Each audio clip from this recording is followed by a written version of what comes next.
What's up everyone, I'm Deviant Cringe, and today I got some pretty interesting news, ladies and gentlemen. The next-gen Xbox console is here, yes ladies and gentlemen, and it is going to be called the Xbox Series X. Now, before I start, I just want to say, isn't it pretty hilarious how Microsoft for some reason wants all of their modern consoles to have like these, like a weird tongue twister names. First we got, I don't know which one came first, but we got the Xbox One S, the Xbox One X, now we got the Xbox Series X. Like, Jesus H. Christ, can you make an easier to pronounce name? Like, seriously, something that just rolls off the tongue a little bit easier and all that. So anyone who watched the Game Awards, obviously knows that the Xbox Series X, I almost said Xbox One X, has been announced on a world premiere.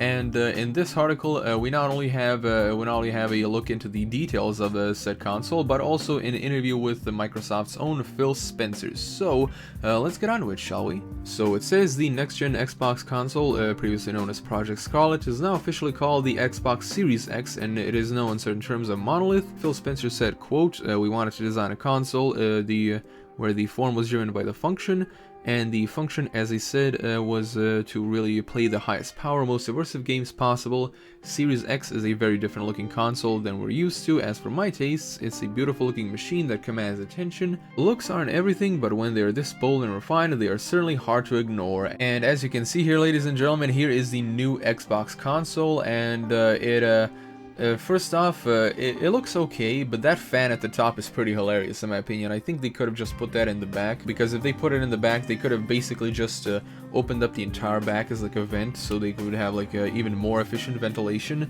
But anyway, it kind of looks, to me, it kind of looks more like a very, very skinny PC box, which is actually pretty accurate since consoles have been becoming more and more PC-like, ever since the PS3 generation. For example, when you could swap out the PS3's hard drive with basically any computer hard drive on the market instead of like having the need for a proprietary one, that was actually pretty cool. So it continues with the console design. Series X's square footprint is roughly as wide as an Xbox One controller, and again roughly 3 times tall. It's an illuminated Xbox logo serving as the power button, slot for inserting discs. This is actually something pretty funny. A lot of people were speculating that the future consoles are not going to have disk drives.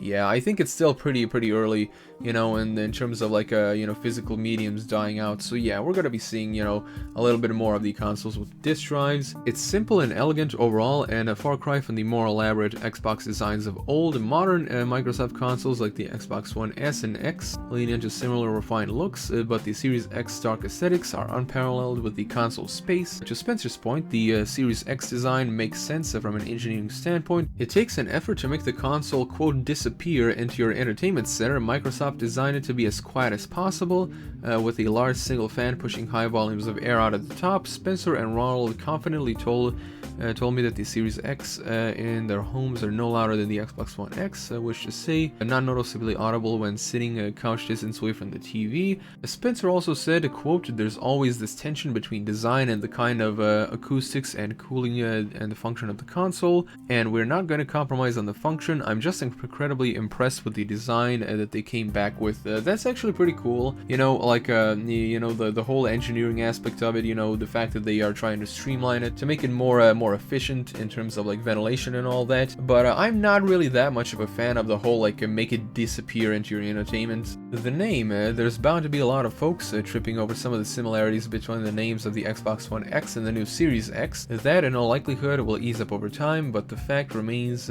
it's a surprising move on Microsoft's part. Who knows, Scarlet may stick around for a while, at least in the minds of players. And that's also another thing I wanted to talk a little bit about, like why make it have such a similar name to the other ones? Like you already had the Xbox One, the Xbox One S, the Xbox One X, and now you have the Xbox Series X. I mean, come on. Again, please stop it with these tongue twister names, like be creative for goddamn sake. Certainly the name X also indicates that there might be other series of next-gen Xboxes in the future. There are plenty of rumors and unconfirmed reports to that effect. Spencer didn't open up to discuss anything in particular on that front. Obviously, Spencer said in the name Series X, it gives us the freedom to do other things with the name, so we can create the descriptors when we need to. Okay, now, I really don't understand what he meant by that last quote, like create descriptors when we need to.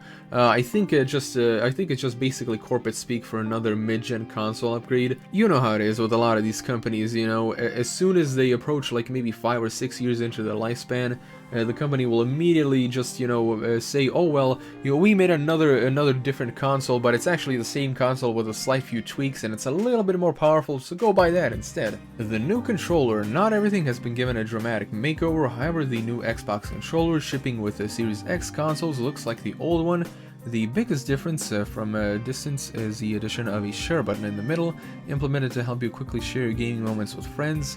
I also told that the transition from the face of the controller and top more rounded than before, which is likely more of an aesthetic function than an ergonomic one, and we'll have to wait and see. It is so funny that they actually put so much effort into actually redesigning the whole architecture of the console from the ground up, but they basically did almost nothing to the controller. Like, why?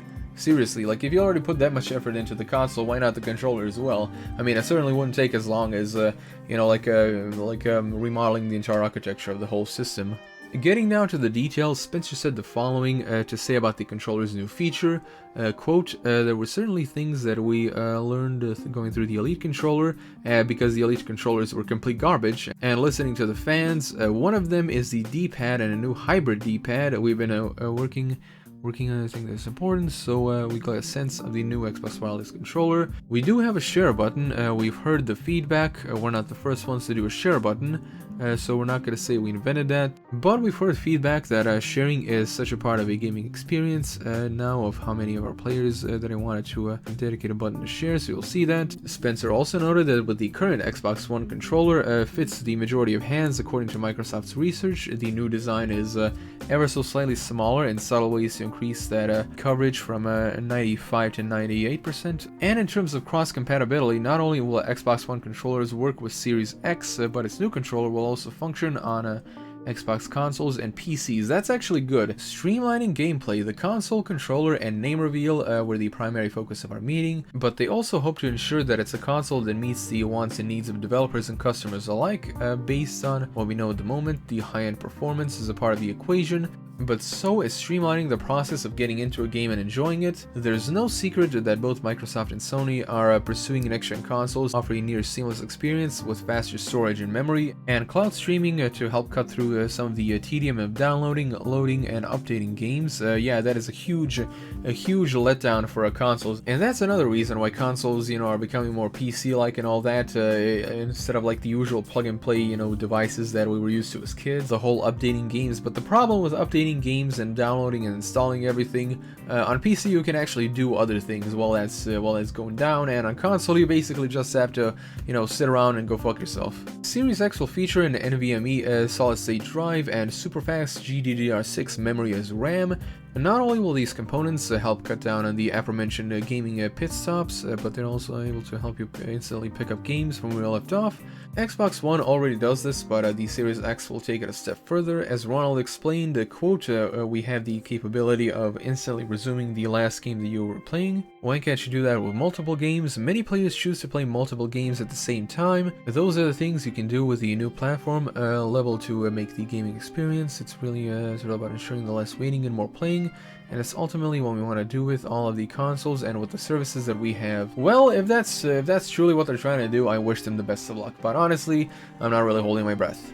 And now it's going to delve into the next-gen Xbox games, yes everyone, and of course one of which is mentioned is the Senua's Saga Hellblade 2, the sequel to Hellblade: Senua's Sacrifice. I'm actually looking forward to it, even though personally I really don't think that Senua's Sacrifice needed a sequel, to be honest. It says much of what Spencer and Ronald told about the Series X has been taken at face value, with no way to verify the claims of the features being discussed. All things concerned, if Series X is the most powerful next-gen console at launch, and it is streamlined and convenient as discussed in our meeting, I'm sure more or less conceived I want one. The big question is, what about the games? That whole thing that the guy mentioned about streamlining, and if it actually is true, I think he's referring to the whole debacle that when the Xbox One launched, it was actually confirmed that instead of the games actually running on the Xbox, they were running on a PC behind the scenes, behind the curtain. Of course, we can't be too sure of that until actual consumers get their hands on the system, because we all know that corporations basically show us whatever the hell they want. So that is pretty much it, ladies and gentlemen. There's a little bit more to read, so if you want to check that out, you be sure to click the link in the description. Thank you all so much for watching. Be sure to subscribe and press the bell icon, and if you wish to support me in every way, my Patreon link is in the description below, and as always, I am Deviant Cringe, and I'll be seeing you guys again else in the next video.